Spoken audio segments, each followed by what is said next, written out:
Hiya Brian, good session yesterday. I hope you found it helpful.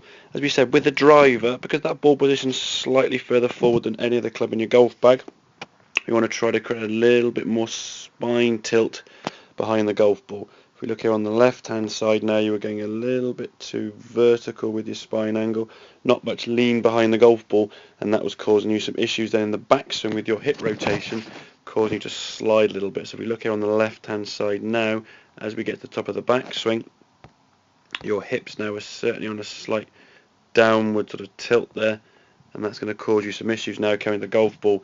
And in terms of squaring up the club face, you're going to find it very, very difficult. You can see now your left knee is also buckled in quite a lot. So once we've got set up behind the golf ball with that slight tilt, we had left shoulder, left hip slightly higher, we can rotate more effectively. And if we look at the top of the backswing now, the left leg is less buckled. The hips are certainly more on a level angle. There's a lot less angle there now in that left leg. We're in a much better position to unwind and release the club back to the golf ball. As I say, we just come back down to the golf ball now with your natural normal movement, as we saw with the move you were making there with those sort of 4 or 5 shots after we made the change.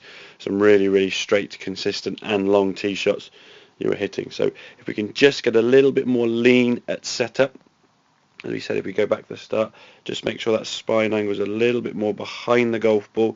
We don't want to get too upright or too straight. There needs to be a slight angle in both the shoulders and the hips. Just gets you behind the golf ball in a better position and able to get the club face coming on the better path and able to square the club face up as you hit it. So hope that helps. Any questions, please feel free to give me a shout, and I'll see you soon.